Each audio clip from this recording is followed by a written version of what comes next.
Beleza, galera? A gente tá aqui para mais um vídeo no canal dos YouTubers. A gente tá falando sobre o Novo Testamento e a gente já terminou uma parte do Novo Testamento, que são os livros históricos, que são os 4 evangelhos, Mateus, Marcos, Lucas e João, mas o livro de Atos. Beleza? A gente agora vai entrar numa fase que nós chamamos de cartas. Sendo bem específico, cartas de Paulo. Sabe o apóstolo Paulo que você conheceu em Atos? Então, ele mesmo. Ele escreveu 2 tipos de cartas. Cartas às igrejas e cartas a pessoas, a indivíduos. No caso, a gente vai começar agora as cartas a igrejas.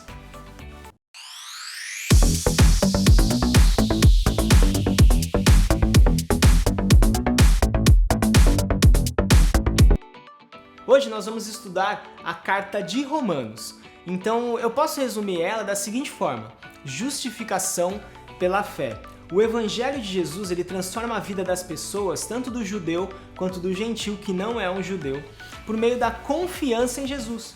Isso tira de nós, o indivíduo, da pessoa, essa necessidade da gente se justificar, tentando se tornar bom pelas coisas que a gente faz, pelas coisas que a gente diz fazer ou ir à igreja. Nada disso salva a pessoa, nada disso transforma a pessoa. O que perdoa pecados, o que muda a vida é você confiar em Jesus, no amor dele e no sacrifício dele. O versículo-chave da carta de Romanos se encontra no capítulo 5, versículo 1, que diz o seguinte: Portanto, uma vez que pela fé fomos declarados justos, temos paz com Deus por causa daquilo que Jesus, nosso Senhor, fez por nós. Antes de confiar a vida a Jesus Cristo, nós estamos em conflito, brigados com Deus. Mas quando você confia em Jesus, Ele transforma você, Ele te faz uma pessoa justa, não mais uma pessoa pecadora, não mais uma pessoa injusta, culpada, mas livre do pecado e santa diante de Deus. Isso faz com que a gente possa ter um relacionamento com Deus de novo. O nosso relacionamento com Deus foi restaurado, a gente não está mais separado, a gente está junto agora, graças à graça de Jesus e o amor de Jesus. O autor da carta aos Romanos é o apóstolo Paulo. Ele escreveu para os crentes que viviam em Roma. Onde ele estava quando ele escreveu isso? Ele estava em Corinto, no ano 57 depois de Cristo. A gente dividiu a carta aos Romanos em 5 partes. A primeira delas nós chamamos de condenação, que vai do capítulo 1 até o capítulo 3. E Paulo deixa muito claro que nós, seres humanos, humanidade, todos somos culpados diante da justiça de Deus. A gente pode até tentar fazer um monte de coisa para mudar nossa situação, mas diante de Deus, diante da justiça dele, diante do padrão dele de certo e errado, todos nós somos culpados. A segunda parte nós chamamos de justificação, que vai do capítulo 4 até o capítulo 5, onde Paulo deixa muito claro que apesar de quem nós somos, Deus nos amou, enviou Jesus, e pela fé em Jesus, por confiar a nossa vida inteira a Jesus, nós temos nossa situação transformada, da identidade de pecador e injusto para filho de Deus justo. O terceiro ponto nós chamamos de santificação, que vai do capítulo 6 até o capítulo 7. Santificação porque o Evangelho de Jesus, além de mudar a nossa história, a nossa vida, nos transformando de pecador para filho de Deus, de injusto para justo, ele nos ajuda a, durante a rotina do dia a dia, vencer o pecado. Porque a gente percebe que pelo poder do Evangelho de Jesus, pela graça de Deus e pelo Espírito Santo que habita em nós, nós temos força para vencer o pecado e se parecer mais com Jesus a cada dia. O quarto ponto nós chamamos de explicação, que vai do capítulo 9 até o capítulo 11, onde Paulo explica aos crentes em Roma.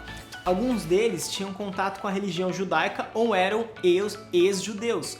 Então ele explica que o fato de Israel ter rejeitado Deus, ter rejeitado Jesus, não cancela, não torna a mensagem de Jesus uma mentira.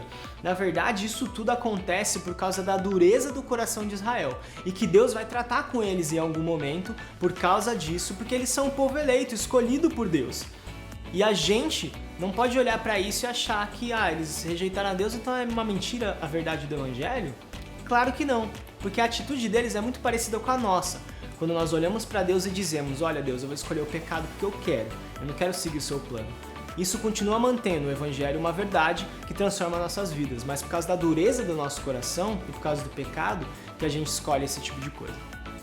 O quinto e último ponto nós chamamos de aplicação, que vai do capítulo 12 até o capítulo 15, onde Paulo mostra que o Evangelho muda o nosso jeito de pensar e o nosso jeito de agir, o nosso jeito de sentir as coisas. O Evangelho muda toda a nossa vida, não apenas nos transforma de pecadores para filhos de Deus, não apenas nos ajuda na caminhada de santificação, de se parecer com Jesus, mas muda nossos relacionamentos com as pessoas à nossa volta, com a nossa família, na sociedade, nossos estudos. Todas as esferas, todas as áreas da nossa vida devem ser transformadas pelo Evangelho de Jesus. E Paulo está falando isso tudo porque ele quer que a galera de Roma ajude ele a explicar essas coisas, a aplicar o Evangelho quando ele vai para a Espanha. Ele quer viajar para a Espanha e ele quer a ajuda do povo de Roma, financeiramente e em oração, para que ele consiga alcançar esse objetivo. Então ele fecha o livro dizendo que todas as áreas da vida são transformadas pelo Evangelho. E eu quero falar isso para outras pessoas, para que a vida delas seja transformada também. Fatos interessantes. A carta de Romanos é a carta mais doutrinária, ou seja, mais cheia de ensinos da Bíblia. O apóstolo Paulo, em Romanos, organiza o ensino, a doutrina a respeito da justificação pela fé e todas as consequências disso na vida das pessoas. A carta aos Romanos foi o livro mais importante na história da igreja.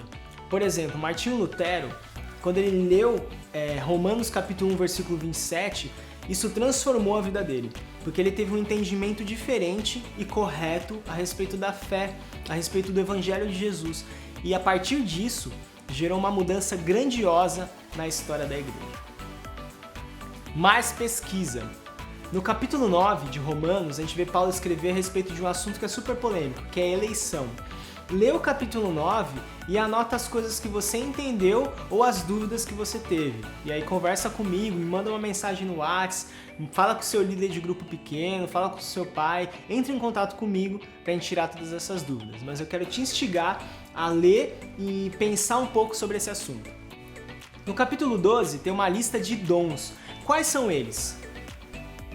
Indicações. Aqui embaixo tem 2 links para o canal do Bible Project que, todos os vídeos deles são muito bons, eu super indico, então assiste, porque vai te ajudar muito no Mais Pesquisa dessa vez. Eu sempre falo isso, mas dessa vez realmente vai te ajudar muito, porque o Mais Pesquisa tá bem difícil, principalmente aquele sobre o capítulo 9. Então clica no link, assiste, que vai te ajudar a entender um pouco mais, e aí se tiver dúvida, fala comigo. Valeu, galera! Isso aqui foi mais um vídeo aqui no canal dos YouTubers e eu tô muito animado porque eu amo o livro de Romanos, ele teve um impacto muito forte na minha vida e eu espero que na sua também, para que você entenda mais sobre o Evangelho e mais sobre o amor de Deus. Não esquece de curtir, compartilhar, clicar no sininho, se você ainda não é inscrito, se inscreve e clica no sininho para você receber notificação, beleza? A gente se vê na próxima.